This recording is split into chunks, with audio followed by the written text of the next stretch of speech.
तुर्किया का शिप मोगोदेशु जा रहा था। उसमें 9 या 10 सेलर थे।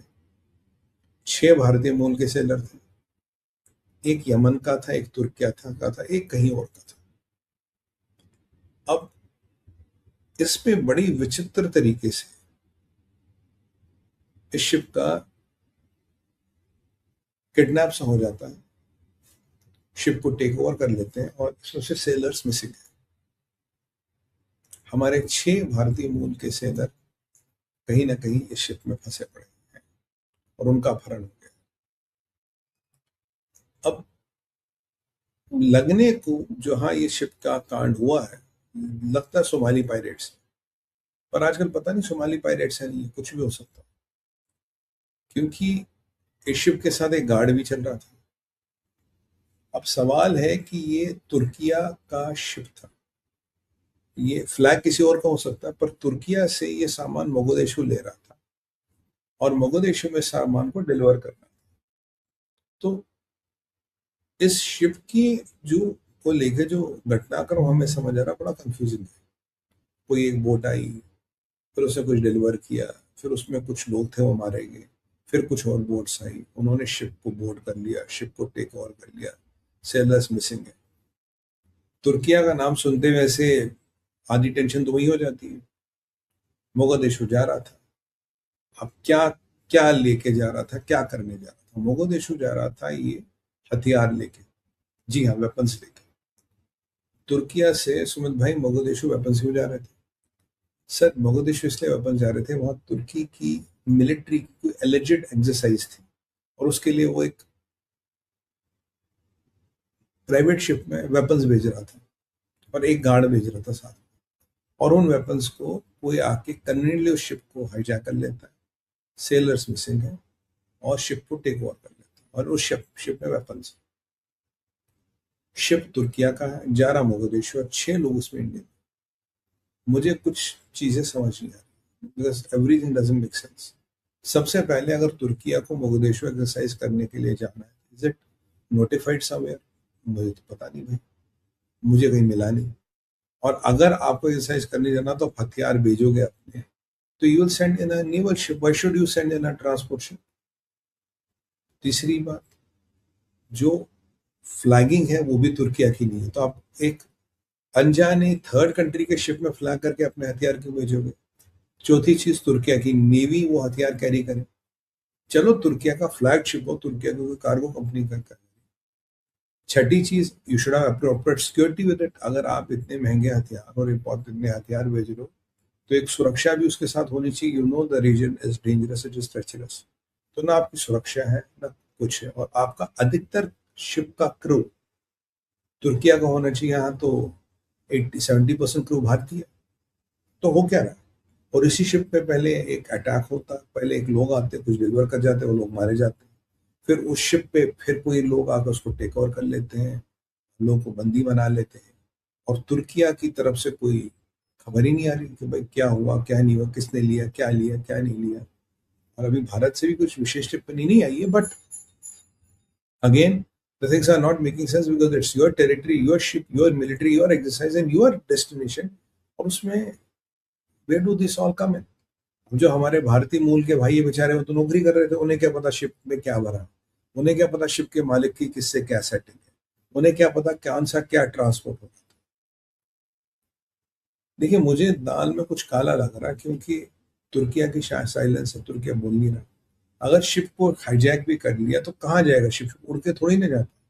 Ships take a course, you will find के कुछ ना कुछ कोर्स आप लोगे और वो कोर्स को आप ट्रैक करोगे। करेक्ट। यहाँ पे अगर शिप गया, उसमें मिलिट्री वेपन्स थे, किस नेचर के वेपन्स थे, कितने वेपन्स थे, नेवी की ने क्यों नहीं भेजा? तुर्किया सवाल क्यों नहीं पूछ रहा है? We was not a proper guard, you should have been escorted by air और विचेवर वे, अगर इतने इंपॉर्टेंट वेपन्स आते। तो वेयर पायरेट्स अवेयर कि इसमें वेपन्स है, ये पायरेट से कुछ और है। देखिए, कई सारे संस्थाएं हैं ऐसी, अभी जहादी संस्थाएं, जो लोगों को किडनैप करती है, लोगों को मार के बड़े इनके वीडियो रिलीज करते हैं, रैंसम की डिमांड्स करते हैं। और कुछ सेंसाएं ऐसी है जिनको अमेरिकन मारने में बड़ा मजा आता है, और उनके वीडियो जारी कर करके दे टेक प्लेजर आउट। तो ये जो डील थी, क्या ये तुर्किया की ऑफिशियल डील थी, अनऑफिशियल डील थी? ऑफिशियल कार्गो था, अनऑफिशियल कार्गो था क्या ये? And why Türkiye is silent on it?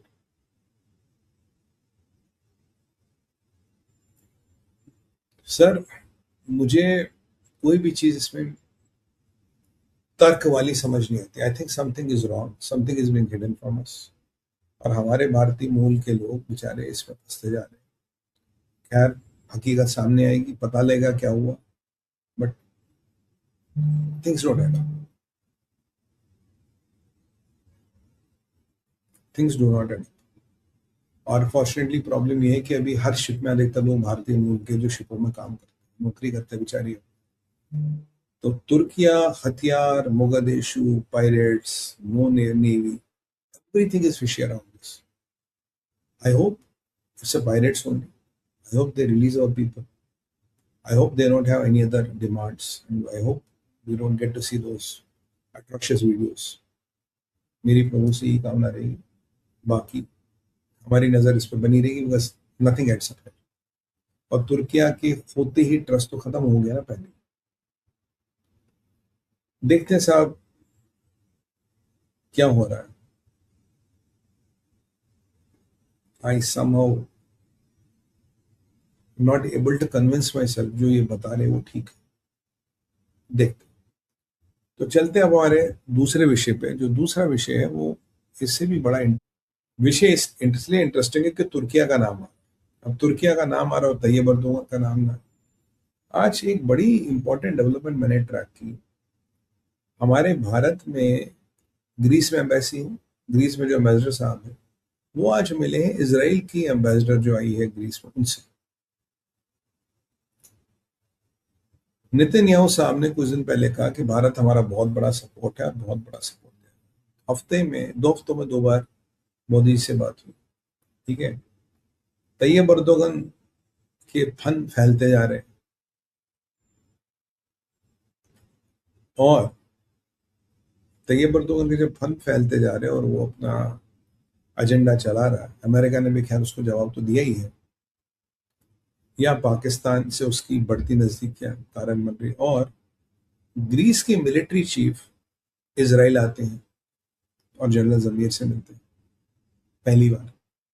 Jaishankar साहब साइप्रस जाते हैं, वहां साइप्रस में अपने लोगों से मिलते हैं, और यहाँ पे इसराइल की जो एम्बेसडर है वो हमारी एम्बेसी ग्रीस में आती है, हमारे एम्बेसडर से मिलती है। और कल हमने जापान के साथ एक एमओयू किया, बहुत बड़ी डिफेंस और मैरीटाइम डिफेंस कॉर्पोरेशन। मैंने आपको बताया था कि ये डिफेंस कॉर्पोरेशन के बाद Japan will start buying a lot of things from us, which is very good. तो अगर हम सब चीजों का समावेश देखें, समथिंग इज कुकिंग। इसराइल की एम्बेसडर का हमारी ग्रीस के एम्बेसी में आने का कोई मतलब नहीं, ग्रीस के मिलिट्री चीफ का इसराइल जाने का कोई मतलब नहीं, जनरल जमीर से मिलने का कोई चीफ नहीं। जयशंकर साहब साइप्रस में पिकनिक पे नहीं है, दो साइप्रस से वेरी ब्यूटीफुल प्लेस, मैं रह चुका, but he is not on a picnic day. और तैयब अर्दोगन की बढ़ती धमकियां और बढ़ता रेटोरिक। तो अब हम देखिए, मोदी का भारत है घर में घुस के मारता है, ये केवल पाकिस्तान के लिए एप्लीकेबल नहीं, हर एक के लिए एप्लीकेबल।